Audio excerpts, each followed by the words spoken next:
And we're back. Welcome back to No Nonsense. We made it somehow. For some reason, we are back.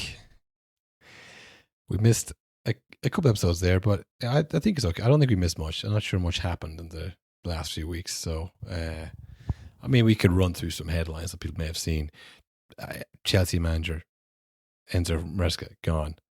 Linked with Man City because Pep is now probably definitely leaving. Arsenal look like they're going to win the league. Look like they've vanquished all the demons. They've been sucked in, run down, and now they've extended the lead again. I know Villa's still within grasp, and they won't go away, but Arsenal did beat them pretty convincingly. Tore them apart. Whatever. That was a weird one. That was one now where I was like, okay, I don't know anything about the game. And then, of course, Man United got rid of their manager. What was it? Was it Bruno or was it Ruben? I never really quite got that. He wasn't here long enough for me to really nail down. Was it Bruno or Ruben Amorim? What the Amorim guy? It all happened so fast after happening very slowly and painfully for a long time. It all happened very fast right after that. But not if you're paying attention, which I wasn't. But I've caught up. And the last thing that came across my desk, Will, was them saying, I'm the fucking coach, not the manager. No, I'm the manager, not the coach. No, you're not. That was like famously the thing when he came in. Because like, nah, this club, we're run properly now. You know, we've like a board and they signed the players and we have a manager. And, you know, it's not just like buying and selling the whole team for the managers as they come in. He's the head coach. It was in his welcome graphic. It said new head coach when he first signed. So I don't know where he got that from or why he only realised it now. Yeah, again, it's the story of Amorim's whole time. I know it's like, shouldn't have this been cleared up before you signed that you knew what your job title was? Why are we debating this now? You know, what's been going on for the last year? Has he just been managing the whole time? And they're like, you know, by the way, we don't listen to anything you say. Well, this is it. You don't know because it's like the same thing as the tactics and the back three. I don't have the players. Like, then why did you say yes then? You know, yeah. I'd love to have just been there at these press conferences, asked over this. I got this one, Ruben. Hang on, he joined for the money. Thank you. They gave him an eye-watering sum of money. He thought, well, I'll never make this again. You know, and you know, I mightn't. So, and as now, he doesn't look great because he did say a lot in the first year, like, hey, look, if it doesn't work out, I'll leave. You know, if you don't want me here, I'll go. And you don't even have to pay me. He made a point of saying that. But then he did kind of make it really bitter and like untenable at the end. So he got sacked. And then you do have to pay him. So, I mean, like, the worst case scenario for Man United manager is you become rich beyond your wildest dreams if it fails. Do you know what? Before I'd be like thinking, oh, you know, that it's just not true. They don't want to get sacked because, like, you know, this is what they do. It's their life. This is, you know, they want to succeed. They're ambitious people. They're like, most of them anyways, former professional sports people. Like the discipline and the drive you need to achieve that. You don't just like clock in and clock out to work. You know what I mean? Like you've really worked to get where you are. So like you can't turn that off. But for the day that's in it, 5th of January, back to work today myself. I mean, I get it now. My God, if I thought I could do something in work that they would let me go with €1 million, I would do it. You know, I'm like, I just don't want to do this anymore. I thought I did, but actually, I just want to go home and eat chocolate on the couch. Because it wasn't like a case of, right, that's it. That's a bad result, too many. It's just all of a sudden, he started saying mad stuff in the press conference. That's like, well, you can't be saying that. Like just saying like, hey, look, I'm here for the next 18 months and then some guy's going to replace me and I don't care anymore. And the board need to do their job. And the scouting department need to do their job. And we'll play the clip here. But I think what started it all was, I think it was before this game, the pre-match press conference, where I don't know what journalist it was, but to be fair, they really got it out of him. With regard to changing your system, you're now starting to understand that to play your 3-4-3, you'd have to, like, in essence, how a lot of top players, you're now starting to understand it's not possible. May I ask why you didn't realise that when you first came into the club? Or, I mean, can you clarify what you meant exactly, please? I don't want to talk about that. I just focus on the Leeds game. That's interesting. It's not like you not want to talk about it. Yeah. Do you regret saying it, maybe? Is that why? No. But I want to talk about that. OK, so I'm going to have to try one more time. looking at those comments, it seems a little bit mystifying why you would say that a year in, that, you know, you're only just realising that you wouldn't be able to get the top players. Has something changed with regard to budget or what you've been told? Or did Jason Wilcox maybe talk to you about, I don't you know, want it's to talk time about to... that. Okay. But you are very smart. So Well, I mean, yeah, I don't know. When he changed to the back four and they beat Newcastle and they look really good. Now, Newcastle are not going well. You know, it's been a weird season for them. I thought Voltemata was the truth when he came in. I was like, this guy's going to get them right up there. But it hasn't seemed to work out that way. I'm not fully up to speed with how their season is in terms of injuries or whatever. Or was there... I mean, obviously, at the start was the whole East. I think that was less than ideal. But like I said, Voltemata came in, it was great. But anyways, they beat a team that was better than them, or what we thought was better than them. Most people would have said that. I was like, okay, well, maybe there is something in this team. And then he started the next game back four and changed after like 5 minutes, went back to back three. I think that was like, okay, he actually wanted to get sacked now. I think he did that to kind of like, well, I'll show you, look, nothing works. And then it did work. It's like, well, that's not good. I want this to not work. And it is particularly, I think, humiliating that the one time he did it, probably from huge pressure from the board, like, do it, change it. Your thing isn't working. Just try it. And then they not only beat Newcastle, they got a clean sheet. And I think it's their only clean sheet of the season. And then again, to switch it right back in the next game against Wolves, and Wolves finally get some points on the board after like 5 months of not being able to. It is particularly, it just kind of shows the world. It's like, just so everyone knows, it's me that's the problem. Yeah, it is the back three. It is the formation the whole time. That is true. You're all right in that assumption. I don't know. I don't know why he did that. I don't know why he changed back to back three. Maybe it's that it really, annoyed him to have to change, because obviously it was probably from the board, but like the pressure from everyone else watching is like, why aren't they doing the back three, or why are they doing back four? So he caved to the pressure and then probably hated himself for it or whatever. I was like, I can't believe I did that. That's my whole thing. He said it, nothing is ever going to change. I'm never going to change this. The Pope can't make me change. Yeah. And then he changed, and then he went back, and now he's gone. I think that might be the case. I think it was literally shame that made him change back. He's like, what have I become? And then once he changed back, it's like, well, it's too late now. I've already gone against my one thing that I won't change. So he just completely just switched it off and was like, don't care, not doing this. The board's the problem, actually. The scouts, the lunch ladies, I know everyone thinks feels bad for them. Don't. They're the worst ones here. I just started tearing it all down until I got to a point where they were like, all right, well, this is just, he doesn't want to be here anymore. We need to nip this in the bud. It was pretty obvious to everyone that if he didn't go against the board, they weren't going to sack him over results. Like, they were going to give him the full contract. Ratcliffe said so. He's like, look, it doesn't matter how bad it's going to get. He's here for 3 years. Deal with it. But obviously then if he's going against the board, it's like, okay, well then you have to go. But it does feel like then this was his plan. That he's just, you know what? Fuck it. I'm bored of this. I'm sick of it. It's too much. Yeah, they've ruined me here. Like what, didn't Ange do something similar that he's changed? He parked the bus for a couple of games at the end. I got results. And did against him. Started getting results. I'd be like, well, before at least you could say, well, I kept my head held high and I played the right way. Now you change it and then you still got sacked. It's just, if you're an extremist like that, it's never going to work. Do you know what I mean? There's too many different teams and different ways you need to play. Like, I know they're not playing Champions League this year, but like, there's going to be games where you have all the possession, other games where they're parked the bus against you. You do have to have some level of flexibility, I think, to say that, we can play different ways. And I guess you'd point at Arsenal and say, well, they play the same way every game. Yeah. So I don't know.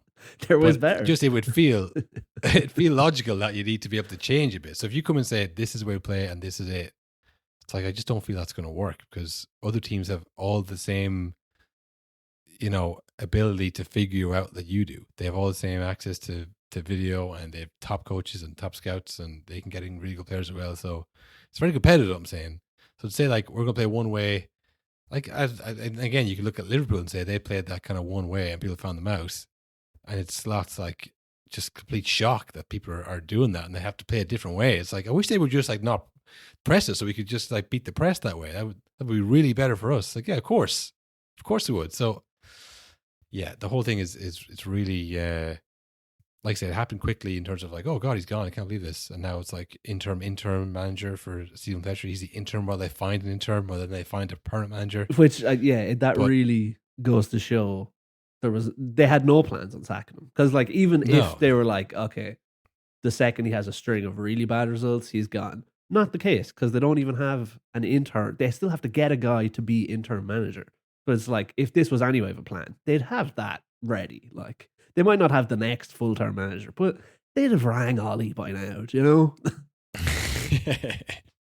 Yeah, because I was looking at it, I was like, surely he must have managed somewhere, Stephen Fletcher, or not Stephen, sorry, Darren Fletcher, just to see maybe he did like, I don't know, just Man United under 18s is all he has on the Wikipedia. That's all I saw. So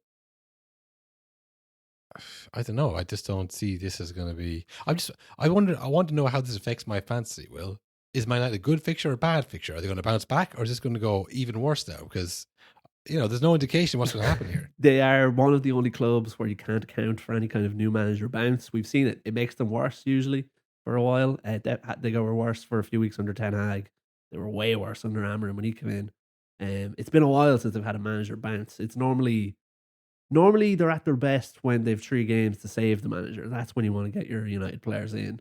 But again, Amorim didn't get that this time, so you couldn't even predict for that. Yeah, like because we all had kind of accepted that this was just going to go on forever. I saw other Man United podcasts being like, he has the whiff of a man who knows he won't be sacked. I can sense the arrogance from his press conferences. People were starting to get annoyed at it that he wasn't going anywhere. But it wasn't like, oh, it's building one more game now after this. Like when there's the game they lose and people boo like mad. I feel we had kind of transcended that period. Like, no, that's just doesn't matter what you do. The board is backing them. They want this to work, and here we are. So I don't know what conversation he had with someone. He must have really blown up at them and said, like, you've ruined me or whatever. You've changed my whole philosophy. I don't know, because it seems to have come out with the blue all the same. Yeah, it's very strange. I think the rumor is that it was that whatever game that was where he switched to the back 4, that's what kickstarted it all, because I assume that was never something he wanted to do. He was kind of forced to do that. And then I don't know what happened then. Maybe he was just like, you know what, fuck it, I'm going to play my way anyway, whether you want me to or not. And then that, or the other rumor is in January they were linked with Semenyo, who costs like 70 million release clause. And people were like, that's like, yeah, good deal. He's a great player. But it's like, I don't think United really need him though. But they're probably just thinking, get him in now and make a profit on him maybe. And his wages won't be that high coming from Bournemouth. That was all they were thinking. But then that fell through because Semenyo went to City, so they turned him down. And now it doesn't look like Man United are even linked with anyone this month anymore. So I'm assuming Amorim is like, well, you had 70 million to spend. Where's that gone? Why can't I buy players? Yeah, maybe because I thought, well, we're not going to make a profit on 70 million actually at a 25-year-old. That's definitely not going to happen. So yeah, it's the like in some ways it is the least interesting way this could have happened, because really I don't think we're ever going to know the full story. It's probably some like big blowout argument that we'll never hear about. It's just going to be one day he was here and the next day he was gone, and that was that. But it's weird because it's like probably a good thing for Man United. I think they might have looked their way into sacking a guy that they should have sacked ages ago. Where it's like, if he didn't go against the board, they would have just kind of kept trudging along for God knows how long. At least this way they're kind of forced into action. But what's annoying or frustrating about it, I suppose, for a Man United fan, is the rush to get him in, and now you're stuck with this, where it's like, now just let him go full season. Like, rush him in January, or not in January, but in the middle of the season when he didn't have a pre-season for it. Please, it's not going to work. Yeah, he said he wanted to have a summer and sign players, and they brought him in anyways, and now they're in a situation like, oh, we have to sack him, it doesn't work out. It's like, yeah, everyone said that. He said that. You just wanted to get him in, you wanted to get your job done. We've got the manager in, we've got rid of Ten Hag after letting him spend 200 million. Yeah. So it was too slow and then too early, and then it's like he's sacked again, and it's like you got the interim manager who hasn't managed anywhere. They're still in 6th. I know it's like whatever, the performances is a different thing. But to just write up the season now, when they're in 6th, like if they were in like, I guess 14th, you'd be thinking we need to get someone in to save the season. But this is like a different end. It's like there's still something to be got here. But like I say, we'll see how it goes. But Yeah, and it's rare you see a manager sacked after 2 draws. Like, yeah, it was Wolves and Leeds. It's bad results. But like, it's 2 draws. It's 2 points on the board. Everyone else drew as well, except for Arsenal every week. And even like, it's 2 draws with what? Mbumu, Bruno, Ahmad, all gone to AFCON. Like, those are probably 3 of your 5 best players. yeah, I guess the only thing you could say is that there's not many people, especially not many casual fans, because I mean, statistically, he's one of the worst managers I've ever had. You know, like he's down on all the metrics. I think he won 14 league games in 14 months was the stat I saw there. And there's plenty of them. There's plenty of those stats that you can kind of twist around and not twist around, but you can pick out from his string of bad results and goals conceded and all that kind of stuff.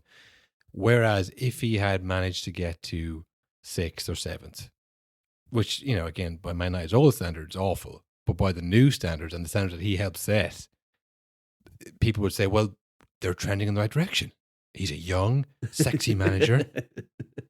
You know, why get rid of him now? Whereas now it's like, all right, well, he's a fucking idiot. You know, he's done to himself. He's been weird at press conferences. He's fallen off the board fine. You know, it's not ideal, but he did to himself. If you wait at the end of the season, people start to run away at themselves and go, we're back. We're so close. Yeah. Don't get rid of him. You know, he just needs 6 or 7 more players to come in to get that back 3 really firing. You know, it's like, that's the only silver lining, I'd say, for if you're a Man United fan, that like you could see the delusion building if they finished in the top half, essentially. Maybe it's for the best, but where do they go from here? That's the next question. Who do they replace him? Who would take this job? Well, yes, this is the thing. Is like I've seen people saying that like it is in some ways. It's like, is this a career killing job? It's like, I don't know if it is. I think they've just been hiring bad managers over the last few years that like just have been bad fits, and some of them go on to do all right. Some of them go on to continue to do badly. But I think the worrying thing is like Ineos and Ratcliffe. Their signings have all been pretty good, but every big decision they've had to make, they've gotten massively wrong. Like really obviously wrong from the start, and really plain to see that, well, that's going to be a disaster.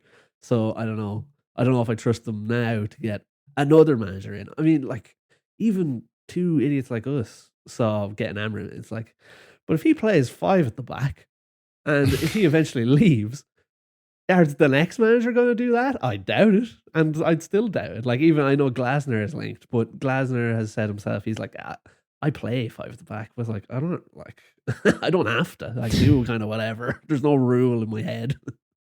I think they are also 14th right now, Crystal Palace, after a very strong start. Yeah. So maybe the 3 at the back is not the best thing to maybe it just doesn't work. I don't know. It doesn't work, but also I think I think maybe the final straw for Amorim with United fans. I think United fans for a while had kind of accepted, like, yeah, he's crap. It's just the way it is. But I think there was a new found, like, okay, I actually want this guy gone after the Everton game, where Everton had a man sent off a few minutes in. And he continued with the 5 at the back, and like, just wait. They'll make a mistake. It's like, they've already made the mistake. Go at them. Yeah, that's it. You just, obviously you have a style of play and the players you rely on, every team does, but it's just that little bit of flexibility to go, oh, hang on, there's an opportunity here that we are good enough as players to exploit. So you should have the trust of the players, but I don't know if you ever had that. And yeah, like, I mean, the way he's fallen out with players, that seems to be another characteristic of all the Man United managers since Ferguson. Probably the only characteristic they share with Ferguson is that they have like massive falling out with players, and it's like a perennial kind of what could have been with certain players. Yeah, every manager has 2 players that must be jettisoned off within 6 months of their arriving. And people are like, yeah, this is what I like to see. Changing the way the club is. That good. Get them out. But it's constant. Dead wood. You gotta get rid of that dead wood. Yeah. You know, but who knows? I mean, I think honestly, like, they've had Mourinho in, who at the time was still a good manager. Van Gaal, like, so much experience, and he was great with the Netherlands and big ego. It wasn't the lights weren't too bright for Louis Van Gaal. Okay, we can say that much. You know, he was well able for it. You had Solskjaer, which was the former player, and all. Like they've tried every kind of Every Ralph combo, Rangnick, whatever yeah. angle that was. I think it is probably the club bit. I think the time where they really blew it was where there was the beginning of the end was when they signed Paul Pogba and blew it. Like he was a good signing. Like that, he was the best like young player in the world. Like it's hard to maybe remember, but like, hey, Will, don't get me started on 2016. All right? Oh, stop. Hey, you weren't there, man. But when you think back to who he was, like he was the right signing. Like he was a player they needed. He was young. He had so much ability. Got the club as like, what I mean? Even all that kind of stuff. It's like, yeah, he's a youth player. Like it even ticked all the Man United boxes. Like, yeah, he had a bigger ego than most players, but he did tick every box. But instead of building the team around him, they built the marketing plan around him. Yeah, and they got just Stormy into the ad, and that was that really. Well, to be fair to whoever was the marketing team, or maybe it was an external company, but they could see like where we are now in this like content slop economy of whatever. They could see where we're going. It's all going to be about players and personalities and content, and that was their job to do. Mm-hmm. And the they killed manager's it. job was to they did, and like check their fucking YouTube numbers. I mean, can you imagine how many gold play buttons there is in the marketing department in Carrington? Like they've done their job, they've made their money, they've proven their worth to the soulless corporation that is, Ineos, and before that, fucking the Glazers or whatever. It's up to the strong leadership to say, yeah, that is important, but really, we should, like, I don't know, do you see that clip of Matic talking about the time he got injured? I don't know if I can find the clip, but for anyone who hasn't seen the clip, he's basically saying he got injured, he pulled his hamstring, and then the next day they had like a photo shoot or whatever the fuck for Aon Insurance or the fuck. But he said to the physio, "Can you see me tomorrow?" And he was like, "Oh, no, when can you see me?" He said, "Yeah, I can see you tomorrow at 3 p.m. or whatever," which was the same time as the shoot. So in his, mind, he was like probably 33 at that point, 32. He was probably thinking, yeah, of all my years of football, I'd imagine this is the more important thing to go to the physio. He gets an email saying that he's been fined for missing a mandatory club thing. This is crazy. I was getting I'm the player. Like, what am I? Am I a character in Man United's social media, or am I a player? You have to think as well, Matic must have been like, I'm Matic though, what am I selling? You know what I mean? Do you not have Lingard and Rashford there? What the hell do I need to be there for? Exactly. Well, you're there for the white audience, Matic. You're for the Slavic white audience, which is, most people. But I think he's, in the clip, he said he went to Mourinho and said, if I have to pay this fine, I'll never play for Man United again. Yeah. And Mourinho got it sorted for him. But he was thinking of like from where he's at Benfica or Chelsea. Like that was just like Man United were ahead of the game in that sense. Of like, no, the content is important. And again, like that's the marketing partner's job. It's the absentee leadership of the Glazers that let it kind of go that way. But like when they had Pogba, like that was only like 3 years removed from winning the league in 2016. It felt at the time like, okay, finally, we're going to win the league again. Like once Pogba was in. I remember when Lukaku was coming in, I was like, perfect, Pogba to Lukaku, that makes all the sense in the world. We're going to score 1,000 goals this season. But it was all about like the fame and the prestige of the club, and like you'll do that by winning. And like, that was more important. But I think it was at that point that was the chance to kind of get back in. Because like Real Madrid and Barcelona, maybe not Bayern, but like Juve, like any kind of big team in one of the top 5 leagues, they go like 3 years that win the league. Do you know what I mean? There is periods where the manager goes or a team kind of ages out, you got to rebuild. That was the time they were still Man United, they still had loads of money, but instead it was City who went on to like dominate for the next, 10 years. But like Man United could have got back there, but I think their focus on everything outside of it was the moment where they fucked it. And then after that, it was it Mourinho who had Pogba? Mourinho had Pogba. That was the other thing. It was like, look at this. We've got this superstar, Pogba. He's all singing, all dancing. He's a huge ego. And the man to manage him is Jose Mourinho, famous no-nonsense, hates any of that kind of stuff manager. So it was just a disaster. Yeah, but again, it's like Mourinho was not probably over, like, like Matic eventually went to him and said, can you get that fine done for me? And if you do, I won't play again. So but he probably had to go upstairs and go, listen, I have a HR issue here. Or whatever however he managed it.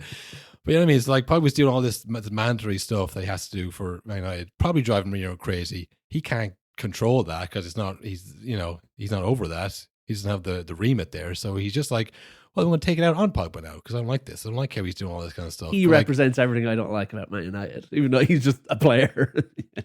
Yeah, because he thought he was coming into Man United when Ferguson was there. But when he came in, like I said, they were going down this content route. And he was like, oh, this is not what I expected. And I don't know, I wouldn't really necessarily believe anything that Alexis Sanchez says. But he was like, oh, the second I got there, I wanted to go back to Arsenal. I was like, right. But he did the piano thing at the start. I'd say the same thing. It was like he was a really good player at the time. It's like, hey, can you do like another ad this week? It's like, am I not meant to be in the gym or something? You know, like, why am I flying off to London to do a fucking photo shoot, you know? Yeah, I mean, and that kind of world, it's still there a little bit. Not as much. I don't think as much for the players, definitely. But I mean, the manager, remember when Amorim first came in, he's like, I've done more interviews this week than I have my entire period as a manager before. Remember his first Sky appearance? Ed Sheeran was there with him, telling him that like it was a bad result or something. I think he was just, that was his because Ed Sheeran was there on the Ipswich jersey, and he's like, is this my slot? Am I meant to be here? Oh, he's gonna stick around for the questioning. Ed Sheeran, like, yeah. You know. But that's it. Like, they don't do the players anymore because, you know, as well as the marketing of Pogba and Lukaku and fucking Matic went, like, now those players aren't marketable anymore because they didn't win. And if you don't win, you don't get the best players in. So it's like, you can only market so much. You only fucking polish a turd so much. You know? So, like, yeah. And I guess for the Man United thing, it's that saying that probably haunts them now. Like, hated, adored, never ignored. Like, even when you're bad, it's like, if Man United were ignored, Amorim would still be manager, and I think he would also be doing better. Like, he'd be much more chill. There'd be much less pressure on the whole system thing. Like Thomas Frank, no one's mentioning him. Do you know what I mean? He's doing much worse. But it's just like, it's just a different world. Like, it really is. A better example is, do you remember the 2022-2023 season? Give me some clues. Well, Arsenal almost won the league for the first time. Yes. Yeah. Do you remember not being able to see them on TV because none of the games were slotted for television? Yeah. Because Arsenal were so bad and so irrelevant that, like, Sky and BT were like, no, I don't want that game. Put them on at fucking 3 p.m. I don't give a shit. Yeah. And then, like, as they were top of the league, like, the games were just like, the results come in, they weren't on television. It's like, what is this? Like, that's what a shock that season was, that they had come from, you know, well, they're not good to watch and they're not in the title race, so they're irrelevant. Man United will never be irrelevant. Same way Liverpool were never relevant. Even at the worst, it was like, oh my God, look at this guy. He's called Jay Spearing. Look at him. You know what I mean? They're sixth. Like, can you believe that? No matter how bad Liverpool might not get, it's interesting that they're doing bad. Yeah. Do you know what I mean? If they're doing good, it's like, like, obviously that's good for the fans. But if they're doing bad, it's like, it's a hate watch. It's kind of a you know, weird thing that people want to see. You know, a sadistic kind of form of entertainment. Like, oh, for fuck's sake, these bastards again ruining my week. I mean, La Liga must be the exact same. Like, there's definitely Betis fans who watch every Real Madrid game and hate it. Well, no, I mean, just like for the Man United fans themselves. You know, they'll watch Man United being bad and get angry at it. You know what I mean? Yeah. But, like, I'd say for sure, like, maybe not for sure, but possibly when the Atletico Madrid wins, come out of the blue, those games may not have been on TV either. Yeah. You know, it's like, well, they're not going to win the league. You know, it's not going to do that. So, but like, if Real Madrid are like languishing in seventh, like, that's being shown. Oh yeah. Like, people the opposing fans want to watch the downfall. Real Madrid fans want to find out what's going on, what the hell is happening, who's to blame? Yeah. Who's hedging to put a spike for this? So, yeah, it's.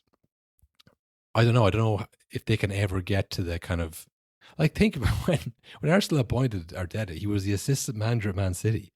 Can you imagine Man United appointing this, like, who fucking Heinze, who's assistant manager at Arsenal, full time?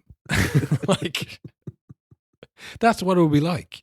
Like, that will never be acceptable. It'll never be get to a point like, yeah, they've They've Pep appointed Heinz at Linders, full-time. yeah, is the new Man United manager. Well, at least he's written a few books. I mean, Arteta was like he was the guy who played for Arsenal. He was a panic buy, a poor man's Fabregas, played it right during the beginning of the worst time in Arsenal's recent history, and then was assistant at City who won. So maybe he's heard Pep say stuff and he can do that for us. That was the kind of criteria. Maybe he's a half Pep. Which, maybe they're right in that. But that's what, like, Man United will never get that point where they'll employ Pep Linders or Heinz or fucking Johnny Heitinga. Oh, hello, listener. Will here. I know you can already tell. Never good when we're addressed directly like this. So, we were flying it. The episode was chugging along nicely. We kept going for quite a while, and we realized about an hour in, it was actually an hour and a half long episode, an hour in that Cottle's audio had failed. Basically, it stopped recording after half an hour. We had a backup Zoom recording, so we've still got a good chunk of the rest of the podcast, but as you're going to hear, there's a dip in audio quality from Cottle's side. So I just wanted to flag it to you rather than just trying to pretend like nothing's happened and it just changes suddenly and you think you're going crazy. You're not going crazy. The audio does take a bit of a dip for the rest of the episode. It's still a good episode though. We play a nice little game here now and we take a look at Maresca and the Irish team. So still worth sticking around for, but yeah, apologies for the audio. We'll be back to crystal clear audio honey, as we say, from the next episode. Thanks for listening so far. Hope you enjoy the rest of the show. So I have a little game here. We'll wrap up our Amorim and United coverage. We'll probably never talk about Ruben Amorim again, maybe. Well, do you think he's going to stay in the Premier League, or is he going to go, like, obviously take a break, don't you? You just watch the World Cup at home. We've seen, like there has been managers done bad at United. Like, Mourinho had obviously more clout, so he went to Tottenham after. It's like, hey, it's still Mourinho, though. And, like, Ten Hag went to other clubs. This is different though because again, because he got sacked. He was awful. Games. He was really bad, but he got the job though. He got the job though. He got it because I think for like Ten Hag, it was like, look, United's a mad club. Sure, like how can anyone do well there? But the Amorim stuff is very much like they made a lot of good signings, and again, it was like they lost most games because of the formation that he wouldn't change, and I think most clubs are going to see that and go, well, I don't want that. Like, I have no... And also, other clubs are probably smart and are going to go, right, well, are we going to be using 5 at the back managers from now on? I doubt it, so probably don't get him in. Yeah, I do think he's come away with the least credit of all the managers, even Ralph Rangnick, who made sure on his way out to be like, this is their fault, by the way, not mine. Just so you all know. Ralph Rangnick also, he was there for 6 months, and you can tell from day one, no one is listening to this man. On the pitch, off the pitch, he was totally ignored. Nothing to do with him, how bad they were doing. But yeah, to wrap up our Amorim coverage, I have a little game. We've played it before. I think we might have played it twice. Some madman on Reddit very helpfully keeps a chart or a little Excel sheet for every time Man United release a statement after sacking a manager. And it has, were they thanked? Were they wished well for the future? And are they welcome back at Old Trafford at any time? So we won't go through all of them because we've played it before, but just as a bit of a recap. Oh yeah, sure, why not? Well, I mean, no, that. You want to do top to bottom? You want to play the whole get around? See if you can improve your score on last time, maybe. I'm sure some of our ultras scored at home, so we can do it all, you know. Okay, well, first off, also there's a bonus round that's been helpfully included. So I'll give you the 3 bits. Thank you. Wish well for future. Welcome back at Old Trafford. And then I want you to take a stab at how many words were used, the word count for each statement, because it varies wildly.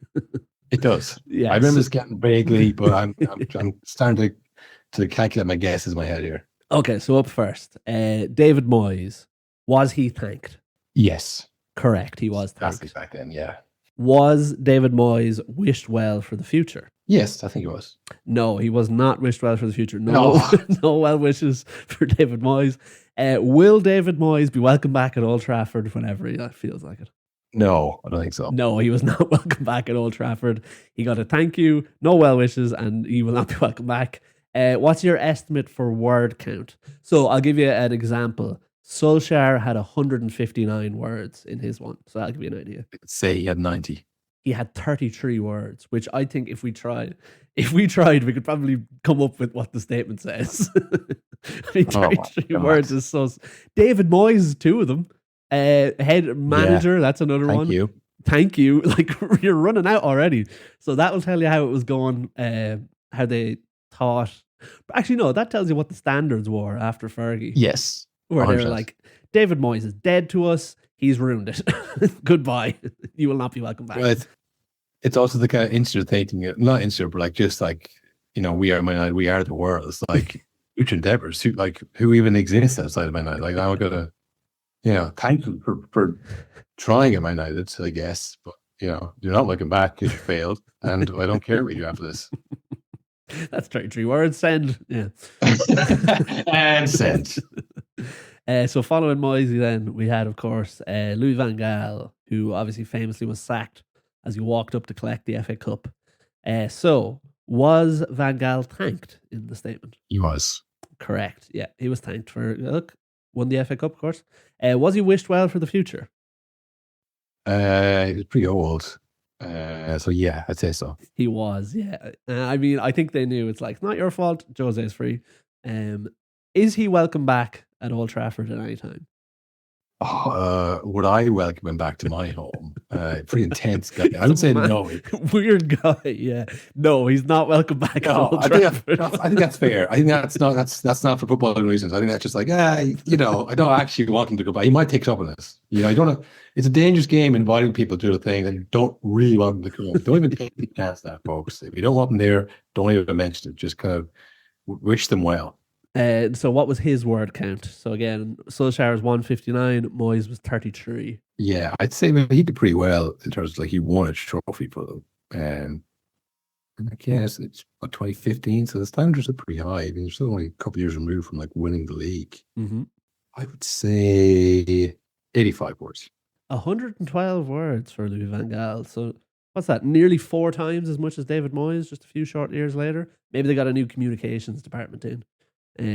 So after the marketing, the outwardly facing, like, think what this guy's one. So then here's the very interesting one. Jose Mourinho, was he thanked? Think about how this all ended. No, he was not thanked. Surprisingly, he was thanked. I couldn't believe that. I mean, it was a shit show at the end. They couldn't wait to get rid of that guy. No, he was falling out everybody he could. He was doing, you think what Amorim was doing is tearing it down. He was really tearing it down back then. He was thanked. Was he wished well for the future? I would say yes, but it was ironically kind of like, you'll get another job again. You'll bounce around. So yeah, someone will fall for this again. He was wished well for the future, yes. So is Jose Mourinho welcome back at Old Trafford whenever he likes? Yeah, thinking about the prestige of Mourinho and the communications and the new marketing that was beginning to ramp up, they're like, yeah, it'd be good to have him back as a celebrity guy in the stadium. So I think he was wished back. Welcome back. No, I think this is another Van Gaal case. He was not welcome back at Old Trafford. He's probably thought he's mental. We don't want to see him again. So no, he was not welcome back. So thank you. Wish well for future. Not welcome back. His word count. So yeah, it wasn't pleasant in the end. I'd say 73 words. Oh, you're not far off. 65. That's a good guess. Yeah, he wasn't pleasant in the end. He's Moyes got on badly. I mean, yeah, I'm going to look up his statement after. He did his best. Christ. So here's an interesting one. Ole Gunnar Solskjaer. Was he thanked? Yes. I mean, you could probably guess this one. Was he wished well for the future? Yes, of course. And is Ole Gunnar Solskjaer welcome back at Old Trafford anytime? Well, he's going back either way, so he may as well let go. They knew he's probably going to be manager again soon. We're going to need another interim. Yeah, yes, all across the board. And what's his word count? Oh, 127. 159. That's a good one. Oh, even better. I would say I'd say he even got a little paragraph about his playing time at the club, like, and well, of course, for his, and the Champions League and stuff. Yeah, and all that. There's another bracket here that I actually missed. Trophy mentions. I'll just go through them. Moyes, it says no. He did win the Community Shield, but they didn't mention that. Van Gaal, they said didn't matter then. Van Gaal, they said yes. Well done on winning the FA Cup yesterday. Fair play to you. Or today, as well as I write this. Jose Mourinho, they did not mention the Europa League or the Carabao Cup, which is pretty funny. Which again, it's the standards back then. Now, like that'd be unbelievable. But Europa League, oh my god, yeah. Solskjaer is a tough one. Trophy mentions not applicable. Yeah, but the vibes were unmatched. The vibes were immaculate back then. So now we're on to Ragnick, who was there for just a short, mad 6 months. Was Ralph Ragnick thanked? It was pretty damning at the end. And they've all been thanked so far. I'm going to say no. He was thanked. I think they copy and paste the thank in. That's you know what? I think we should take that thing out because I think they've all been thanked. Just make a fool of me here by giving the option. Keeping you guessing, yeah. Yeah. Was Ralph Ragnick wished well for the future? Again, his future was going to be director of football at Man United. Then Eric Ten Hag said, I don't want that. I don't want that. No, because they thought it was initially going to be something else. So I'd say no, he wasn't wished well for the future. He was wished well for the future. They said, look, our bad, you're supposed to be working here, so wherever you do go, I'm sure it'll be a success. And is Ralph Ragnick welcome back at Old Trafford? No. No, he's not. After the open heart surgery thing, no way. No, I can't be saying that. Trophy mentions not applicable again. Yeah. And word count. This is a pretty mad one. Mad. I would think it'd be short. It was mad. I would say 151. 201. 201. He was only there for 6 months. He got 40 more words than Solskjaer did. I don't know what they were saying. It must have been addressing the allegations. And by the way, the open heart surgery thing is bullshit. And here's why. And then we move on to Eric Ten Hag. Oh, was he thanked? He was thanked. He was thanked, yep. Wished well for the future? Yeah. He was. Didn't pan out for him, but they wished him well. Wish him well. And is Eric Ten Hag welcome back at Old Trafford at any time? I wouldn't say so, no. No, he's not. No, he's not. So, Solskjaer, who's been welcome back. Just Solskjaer so far, yeah. So everyone's been thanked. I just Solskjaer's welcome back. So this is kind of, it's making me think too much. You know, it's very simple. Only former players are welcome back. Was Eric Ten Hag's trophy mentioned? Yeah, I think so. He won 2 of them. It was. He won 2 of them. They mentioned that. They said thanks for that. Yep. But again, they didn't mention it for all the trophy winners. And then we get on to today's statement. Eric Ten Hag's word count. Yeah, 2 trophies. You gotta mention that. You gotta say thank you. You're not looking back. 116. Yeah, explicitly stated. Yeah. Most of them wasn't mentioned. He was simply said. And by the way, in case you have any kind of illusions, because it wasn't said, we're saying it. You're not looking back. No, 116. 87, just half that, pretty much. Yeah, not much. They just said whatever they had to say and got the hell out of there. And we move on to today's statement, the latest statement. Was Ruben Amorim thanked? He was. He was. They thanked them all, Carl. Look, they thanked them all. Leave that section out for the next one, right? When wrestling comes in, leave that one out because I know he'll be thanked no matter what happens. And funnily enough, I believe he was thanked twice. That's a little bracket here. I think he's the only manager to have been thanked twice in the statement. I don't know if that was a mistake. Probably they did it with AI initially and then edited it. I forgot. Yeah, it all changes now, really. Yeah, who's writing this anymore? Yeah. The first AI thank you, AI statements from managers. I don't even think about that. Amorim's time wasn't just controversial, it was bad. Amorim didn't put out with only the players, the board and the fans too. Was Ruben Amorim wished well for the future? Yeah. He was wished well for the future. Is Ruben Amorim welcome back at Old Trafford whenever he likes? No. No, just Solskjaer's the only I figured it out now. After the third time Bez came, I figured out the format. Just Solskjaer and everyone's thanked. And then the trophies mentioned, I guess not applicable in this case. So it says not applicable, but in brackets, Europa League final mentioned. So that'll tell you how the standards have slipped. At the start, they weren't even mentioning Mourinho winning the Europa League. Now they're saying, and thank you for getting us to the final. Yeah, I think though they really hated Mourinho by the end. They did. Yeah, they did. Just I hate that guy. And like, I think people forget the reason Solskjaer was such a success as interim manager was because it was the easiest interim manager job of all time. He just had to come in and be like, Pogba, Rashford, Martial, just do whatever the hell you feel like. Just be free. Yeah. And also, if you wanted to annoy Mourinho, you wouldn't mention his trophy. So that's his whole thing. It's like, if you bring me in, I'll win a trophy, you know. And this is why the whole Tottenham thing before the final as well, that was also to annoy him. He wrote up the wrong way, it seems. Yeah. But yeah. And so there's one final bonus round, Kyle, for all the marbles. Two managers had the words regretfully in their statement. As in, this is their time has regretfully come to an end. Who are the two managers? I think Van Gaal, because again, they felt guilty about that one. They're like, okay, he's done all right, but we just think this might bring us. And also, again, not to harp on about it, or hark on about it, but I think the marketing thing, Mourinho was a sexier option than Van Gaal. He was cooler. He was like, oh my God, this is the guy who's at Real Madrid and Chelsea and they won the league. I think that they were thinking that. So they're like, it's probably just not a fully football decision. So I think they regretfully said Van Gaal's time came to an end.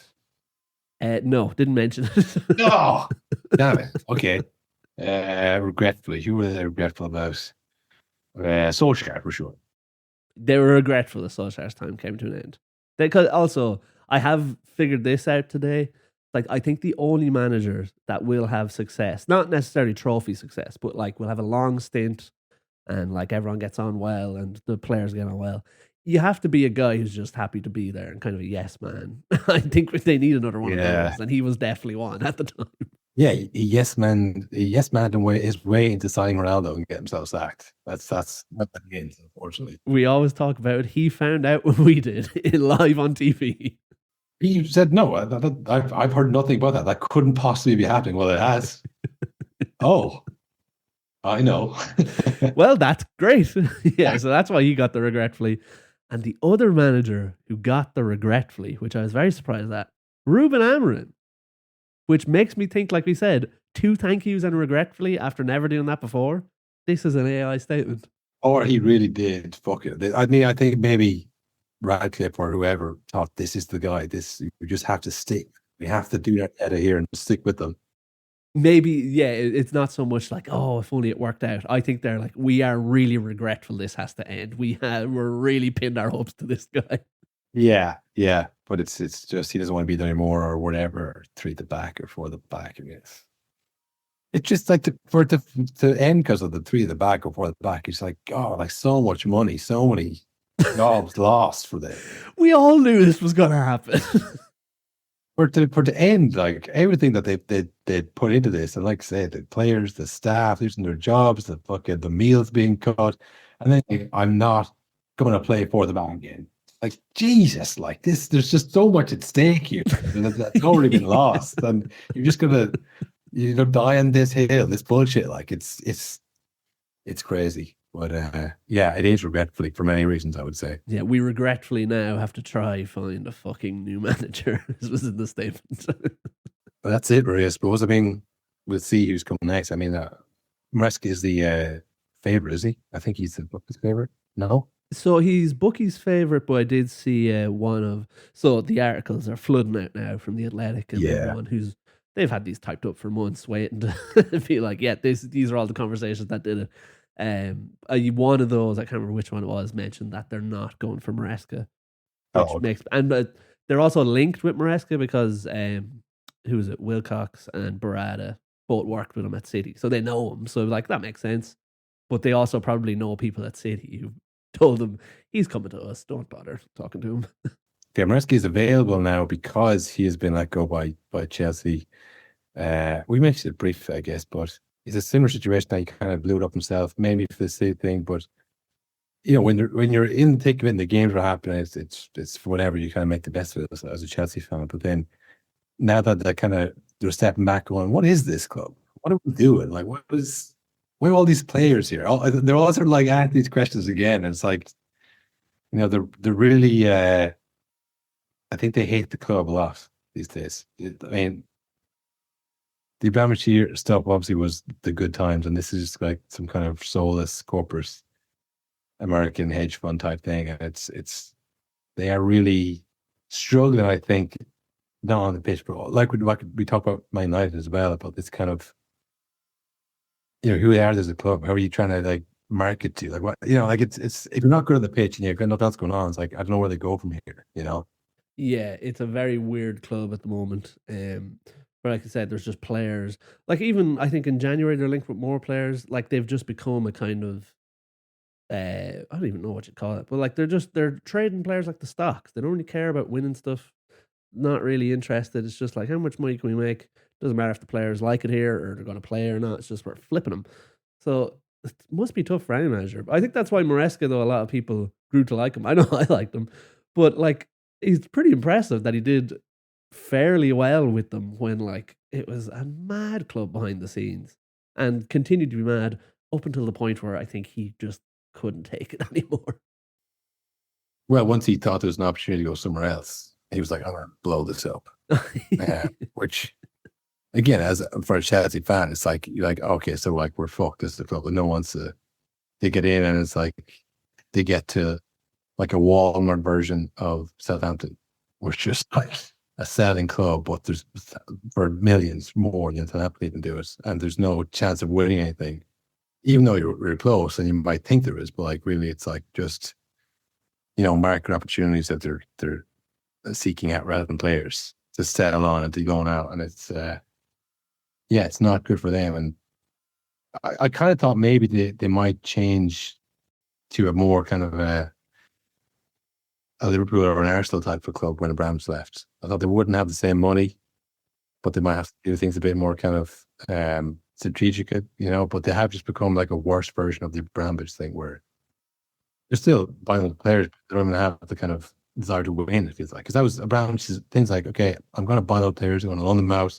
there's going to be money coming in and stuff, but I want to win the Champions League. That's the kind of thing I want. There doesn't seem to be anything even like that. No other drive outside of like making money for this Chelsea club. No, and it's like they're now it's even worse because I think they're like a weird amalgamation of they want to make money, swap the players, don't really matter if we win. But also we want to kind of like have the best people around. We want to be run like Brighton. So let's just get all Brighton's people in and like we'll kind of do a mix mash of both and neither of them will be very successful. And now they've got a nice new thing where this may be the first time I've seen a club do this.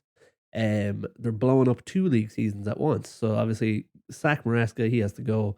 Let's take is it Strasbourg they also own? They're taking their manager. And he's coming over. Obviously now Strasbourg don't have a manager, which like for no reason. You know what I mean? Nothing to do with them. So it's mad. And I think as well I saw Chelsea fans already have turned on this new manager, Liam Rosenlier, I think that's his name.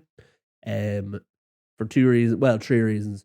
One, he doesn't actually have a great record with Strasbourg, but it's the French league. Are you watching it? Do you know how good Strasbourg are, how bad they are? I'd imagine their players are getting pillaged by Chelsea Bluecorp every week, so I don't know how well they could do. He didn't have a great record when he was at Hull in the Championship, I think. And then there's a third thing that Chelsea fans have seen that they don't like. A clip of him glowingly talking about Alex Ferguson and Man United and how he's a boyhood Man United fan. Yeah, I didn't see that. I didn't see the full press conference, but I just saw it and it looked like out of context, he stopped the press conference to tell people how much the Alex Ferguson is. Like, I just want to say this. It's like, yeah, because they were playing Aberdeen and he's like, by the way, I love United. I love them. Yeah, and that's it as well. It's like he's not left Strasbourg. Like there's still kind of a romantic kind of idea that people have of football. Like even today I was in the radio and I heard like Amorim has been sacked. I was like a news bulletin. It's like no one else ever gets sacked. Like no, well they leave, they resign, they step down, they but like the sacked is like still very much kind of like been sacked off the production line. You're get out of here. It's like this is going to things that hang on over the years. So like this kind of like, oh yeah, well we've let go one of our employees, so we've transferred one of our other employees to London to fill the void, and we'll get them to fill in Strasbourg. It's like like a global consulting company would do, rather than like a football club who's getting the best in the world, or a local lad done well. It's like it's all very kind of cold and corporate. It's like, well, obviously we want to get someone to fill the void. He's the manager in our Strasbourg branch. I was like, who do we have under the Bluecorp umbrella to take Chelsea? Yeah, exactly. It's. I think the whole thing just makes people kind of skin crawl a bit. And when they win the Club World Cup, it was like, oh, this is good. And now it's like, actually, you know, I hate everything about this club. And Maresca going is just more of it, you know. But I mean, I think last year everyone's kind of Maresca out a little bit. When he was first coming in, I think people were very much like, well, this is going to end in disaster. He's like, he's coming from fucking Leicester. What does this fella know? And then when he came in and did the whole, look, I have 22 players. I don't really give a fuck about the other 30 of them. Like, that was also pointed as like, well, like, that's going to be a disaster, obviously. And it wasn't really. It was actually the best thing to do. And he might have set the precedent of what you do in a situation like that. Just like, just fuck them off. Who cares? You don't know them. Yeah. But he's gone now, and possibly going to City. I mean, that's a promotion for him and his role. You know, you gotta leave a job to get a promotion sometimes. You know, there's nowhere to move up. They always see it as a graduate. It's a lot of different things. But that's what his path looks like happening. Yeah, outside the Premier League. Well, I mean, inside the Premier League, Nathan Collins on the score sheet for we were looking like they're going to probably stay up this year because of how many bad teams are below them. But they've done pretty well in Keith Andrews' first year, so that's good for the Irish football in general. Further afield, Evan Ferguson watch continues. One of the maddest. It's gone slightly under the radar. If you're not from Ireland, no one's going to know this, but it is one of the maddest single player. It's the maddest loan I think I've ever heard of criticised every week by the manager, scoring every weekend. In the Yeah, the first half of it, he wasn't getting much game time. Well, no, sorry. Started off with like, okay, here's welcome to Rome. It was like, this is the guy, you know, we're going to buy him 40 million. It didn't start off great. Wasn't much sounds coming out of it. And then towards the end of the first half of the season, people were like, no, Gasperini was continuing to ask about this. Apparently, he's being asked more about Ferguson than any other player. And eventually said, you know, maybe he's just not good enough. Of course. How about that? Do you ever think about that? Maybe he's not as good as you think he is. To the point then it was like, yeah, you know what, this offense hasn't worked out. We're going to go our separate ways, send him back to Brighton, and we wish him well for the future. He's not welcome back to any time. You know, he scores 2 goals against Celtic in the Europa League. He starts the next game, oddly. It's like, well, I wonder what that's about for a guy who they're not going to use the rest of the season. But it's Europa League, it's Celtic, who cares? Play the fucking scrubs, you know, play the third stringers.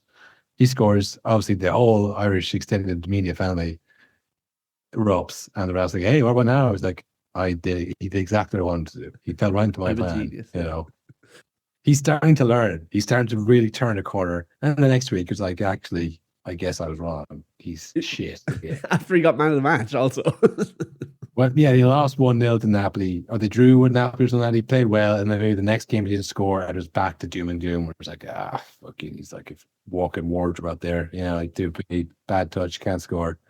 And he scored a game, and it's a 3-1 win. I think possibly man of the match, I'm not sure. Maybe man of the match.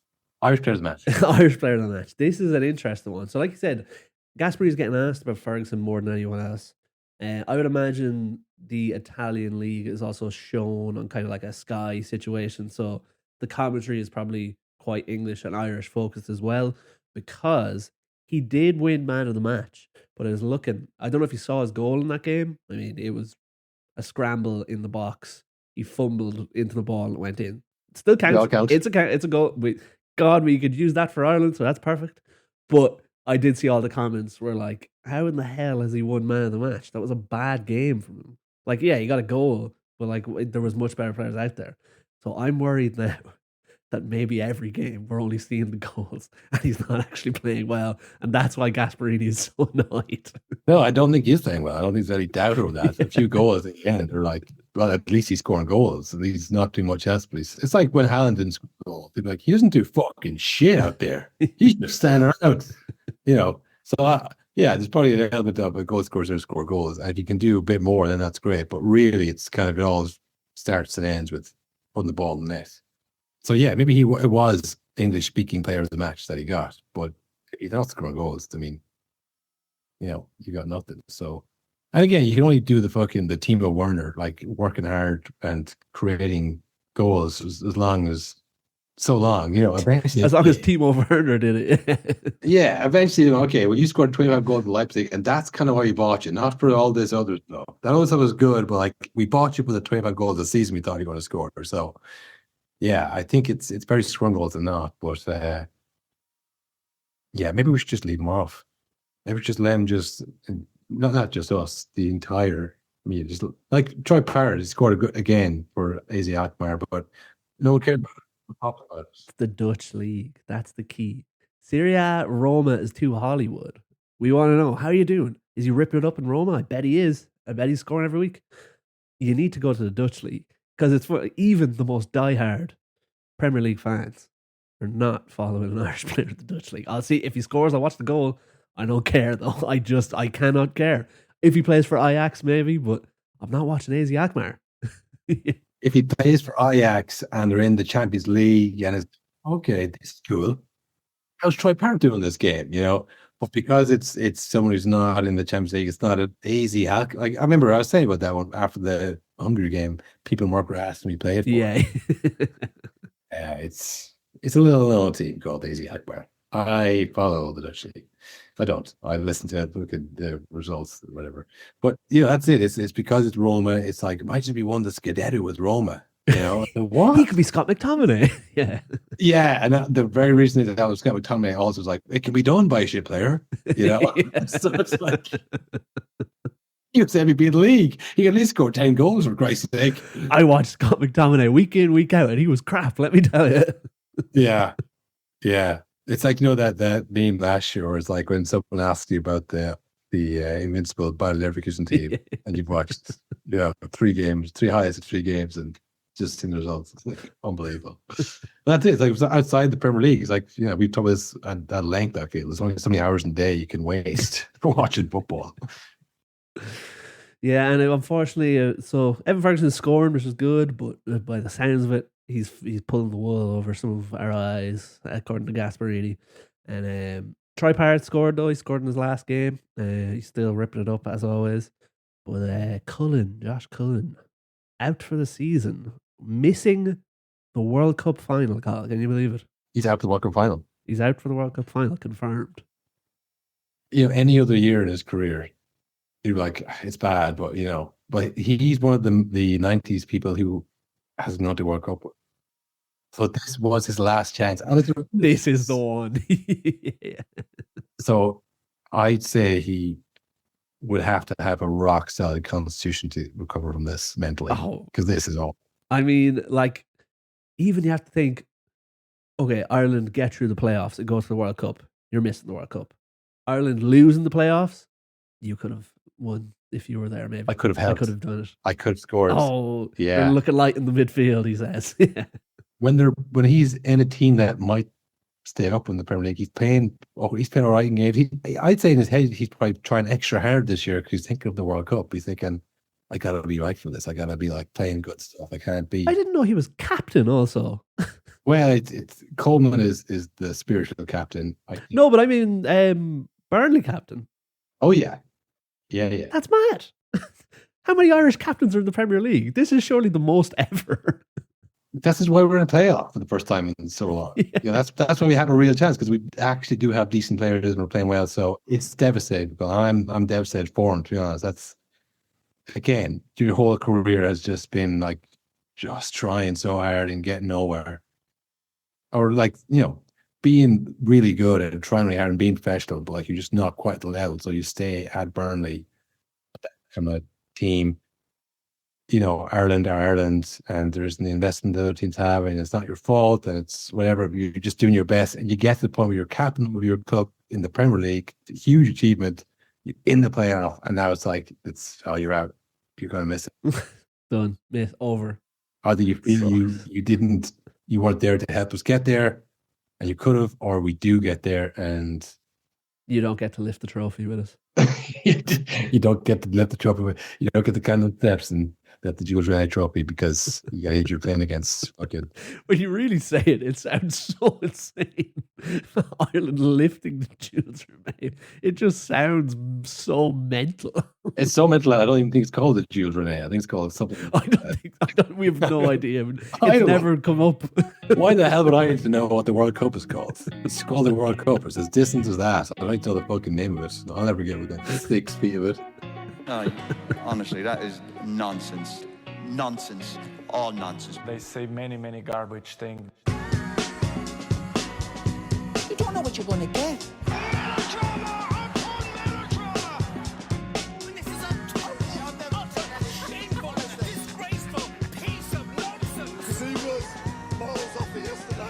You'll learn a lot more if you listen rather than talk all the time. No problem.